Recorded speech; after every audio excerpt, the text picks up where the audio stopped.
Iron Man, Paranoid, Warpigs. Metal's greatest songs were recorded in just a few days at Regent Sound Studios in 1970. Half a century later, one track still rules as metal's heaviest. Warpigs may be the most epic rock song of all time. It's one of those records you don't want your parents to hear you listening to. What makes Bill Ward's drumming on Warpigs sound so heavy? It's a very interesting arrangement. The choices Bill makes with the fills, it's just pure taste. Amazing person on top of being like a legendary, groundbreaking drummer. Whenever that happened, that was a really good day for rock music. I'm glad that they wrote that song. If you've ever wondered why Black Sabbath sounds unlike any other band, you're in the right place. Bill Ward might just be the secret weapon.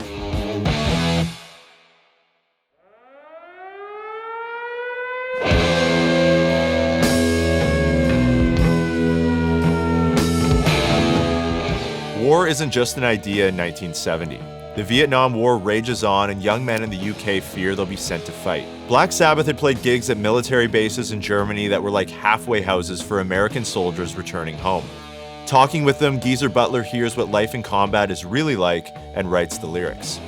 The original title is rejected by Warner Brothers for being too satanic and controversial, so it becomes Warpigs, the same title the band wants for the album. The label rejects that idea too, calling it too political, so the album is released as Paranoid to align with the lead single.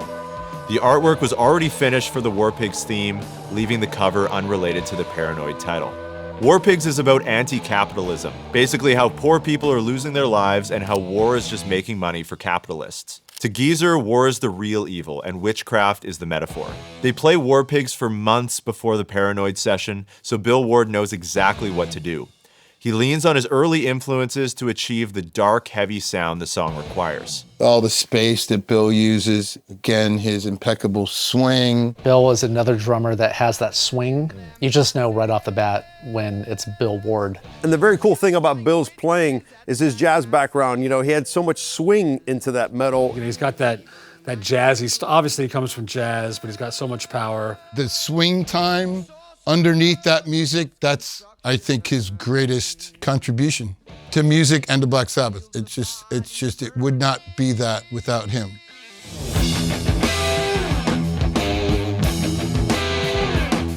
Bill's jazz background is his secret weapon. It's the reason Black Sabbath sounds unlike any other band.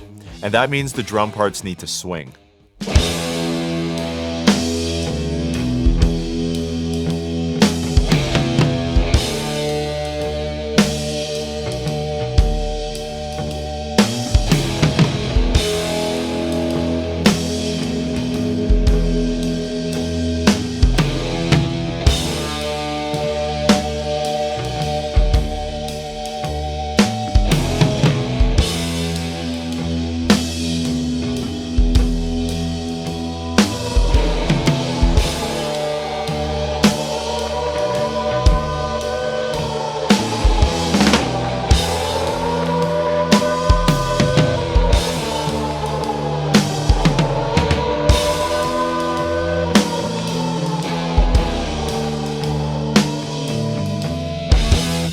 It's like he's playing a slow jazz waltz. The loose swing makes it feel unsettling and heavy, and with the air raid sirens going off, you can tell something bad is about to happen. Without the swing, it doesn't sound like Warpigs and it falls flat.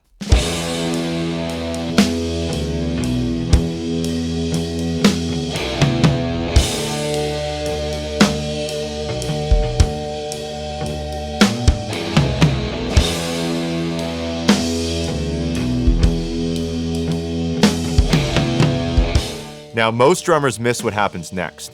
He digs into his jazz toolbox again and starts using a jazz technique he lifted from Buddy Rich. I saw him do it live. I don't know if he did it on record, but his foot was going up and down and hitting it with the stick. Gives it a little more movement. You know, if it was like Bonham does that, you know, you hear that a lot where he just keeps his foot moving like that. That's a certain sound. But, you know, this is it's Black Sabbath. Has to be more. I'm rocking the albums off the wall, mate.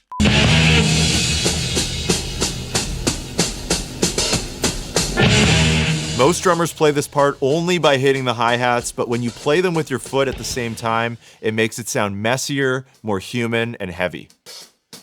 Generals gathered in their masses, just like witches at black masses. Evil minds that plot destruction, sorcerer of death's construction. Bill loves jazz music and drummers like Gene Krupa, Max Roach, and Buddy Rich.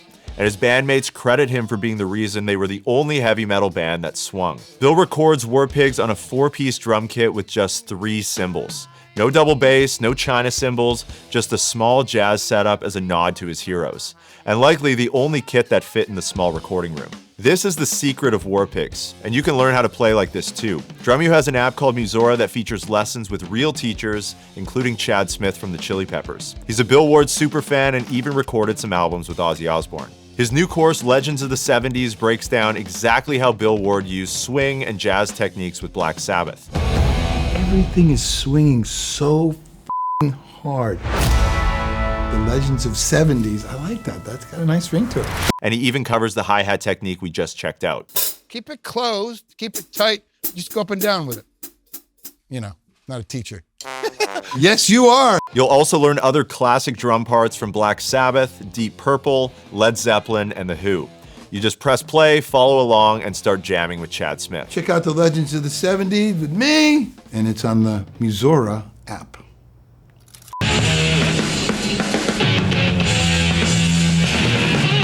The guitar riff hits and it feels like combat starts. When you think the drums would pull back and let the guitar take the spotlight, Bill pushes through to the front line and makes his drums the focus. He doesn't abandon his jazz roots, he's using rudiments and phrases borrowed from jazz drummers. First, his signature flams, one of the most popular drum rudiments. Second, his fast 30-second note single strokes. And third, one really interesting rhythm that he uses a lot in the early 70s.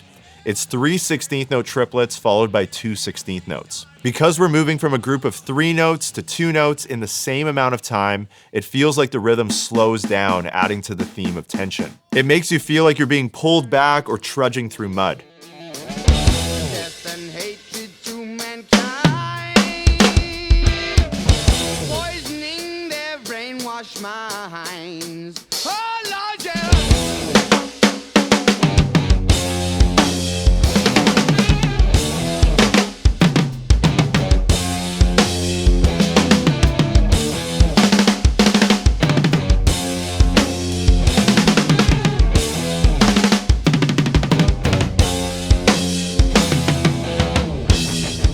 It's supposed to sound chaotic because Bill isn't supposed to just keep time in this song. He thinks of his job as orchestrating emotion on the drums. Everyone forgets one drum part in Warpigs, and it's rooted in jazz. Bill locks into this funk groove. It feels like the soldiers have just won their first battle and they're marching forward. Bill explains how these funky bass drum grooves were originally inspired by reggae drummers from England. But over time, he and John Bonham pushed the one-drop reggae beat even further and mixed it with their jazz and R&B influences. Imagine a melting pot of jazz and early R&B. Buddy Rich, Gene Krupa, The Shadows, Little Richard, Elvis Presley, that's Bill Ward. He plays lots of notes, but his laid-back timing makes it feel heavy. It's the first time we hear something like this in the entire song. You can finally take a breath of fresh air, but you know there's still more around the corner.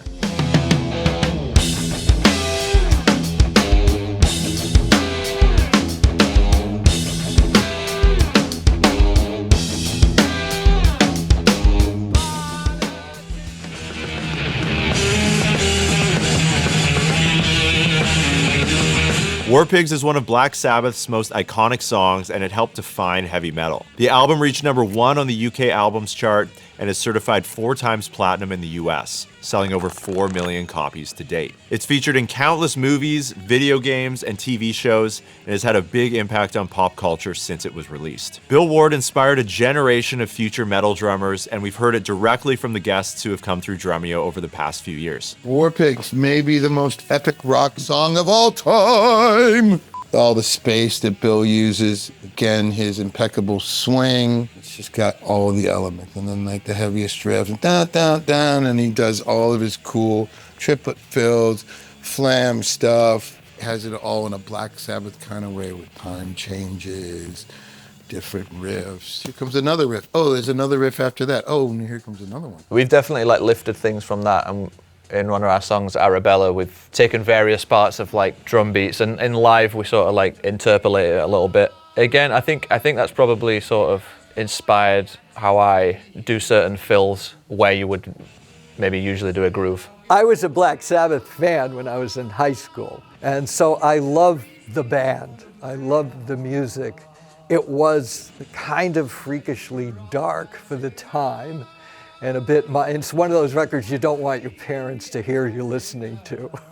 And Bill Ward just, again, he's part of the group, he sounded great. I wasn't dissecting, just loved listening to those records. The first time I ever heard War Pigs, ironically enough, was on an album called Ozzy Osbourne Speak at the Devil. One of my favorite live records of all time. Tommy Aldridge is out of his mind on that record. And then when I heard the original with Bill Ward, I was like, whoa, this is totally different. What Bill did on all those old Sabbath records, they started metal in most people's opinion out there.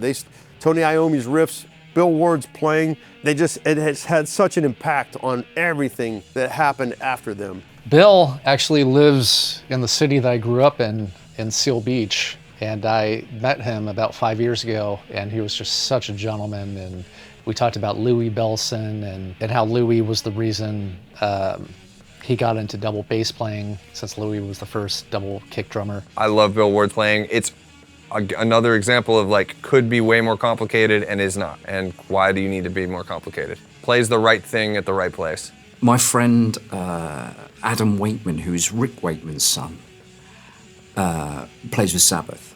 We've actually done these crazy records called Jazz Sabbath. Adam was in a hotel bar like after a show, and he got on the piano and he started sort of having fun and sort of playing sort of cocktail lounge versions of the Sabbath stuff. Tony Iommi, the guitar player, said, you should do a record. So we've done 3. So I've done a sort of jazz version of War Pigs. You can hear that if you want to go and listen to Jazz Sabbath. Love it. One of my first, bands I really got into as a kid, Black Sabbath, War Pigs. I played along to that record a lot growing up. Really big Bill Ward fan and a huge Sabbath fan. That's a guy that, I didn't really think about his playing in this sense, but a friend said something. He was talking about Bill Ward's and Bonham's similarities, their light touch. And it's like, yeah, when I listen back to that song in particular, it's like he's not hitting super hard. It seems like there's so much dynamic, you know what I mean? I have a great Bill Ward story. We're playing with Soilwork. This was in 2005, I believe. We were doing the Ozfest tour, but we had some off dates in between, and we're done with our set, and we're in our dressing room getting changed, and all of a sudden there's a knock on the door, and Bill Ward comes in, and I'm like, I'm the person opening the door, and I almost fall over backwards, I can't believe Bill Ward is here, it's amazing. And he came just to congratulate us on the show, and he loved the record, and he was just so enthusiastic and so complimentary and amazing, man. He's an amazing person on top of being like a legendary, groundbreaking drummer. I love all the stuff he did with Sabbath, and he's just a gem. Love Bill. Great song, great vocals, but those drums. Great drummer, great musical parts, so much great tom work, and just powerful and big, and really drove that band. I mean, it takes a lot to beat through Tony Iommi's guitar tones. Dude, Bill Ward is a legend. His fills on War Pigs, good God, those are so fast and super dynamic. Oh yeah, dude. Like, what a simple part, but so like rememberable and so just iconic. I like Bill Ward because he would just take a giant iron or giant ride cymbal and just wash it, and then rim shots and just devilish energy emanating from the drums, you know what I mean? Bill Ward and his jazziness and the way he played in that band. The hi-hat is kind of a forgotten instrument in a lot of drummers of today's arsenal. Bill Ward definitely worked that hi-hat in there, and he brought it into early metal. The hi-hat needs to be more prominent, I think. And yeah, Bill Ward was definitely one of those guys that brought it into rock. The perfect part for that song. It's incredible. Bill's, he was an amazing player. That's it. Bill Ward, what can you, that's Bill Ward. He just had this whole style to himself, very tribal, jazzy, big drums. I always thought he was like the first guy to really kill his crash cymbal when seeing him on that in '78. I love him, one of my favorites, and such a sweet guy too, man. In an era before triggers, editing, and studio perfection, Bill Ward proved that heaviness doesn't come from speed, huge drum kits, or aggression. The next time you listen to War Pigs, listen to how Bill approaches the drums like a jazz drummer in a metal band. And if you want to go deeper, Chad Smith has a brand new course, Legends of the 70s, on the Musora app, where you can learn about Bill Ward and practice these ideas with a rock legend. You'll also dive into classic drum parts from Black Sabbath, Deep Purple, Led Zeppelin, and The Who. Check out the Legends of the 70s with me, and it's on the Musora app. Bill Ward has a clever use of dynamics in the outro of the song, where he's playing these loud shots and fills in one bar, and then he switches to playing just the hi-hats with his left foot quietly. Enjoy the final breakdown, and we'll see you in the next video. Cheers.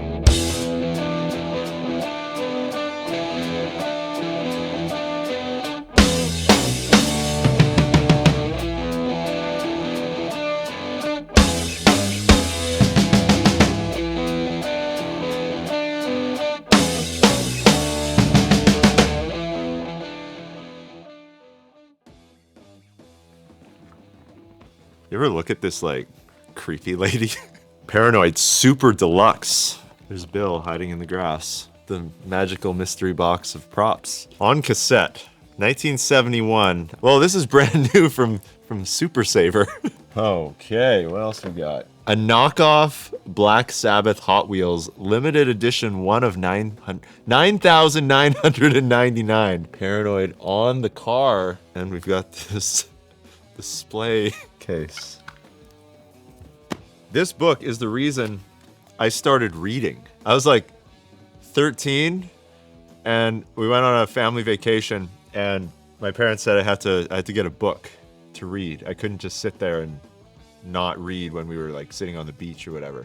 So I got Ozzy's book talking about recording volume 4 with like a house full of cocaine and being raided by the cops, and like, this is crazy.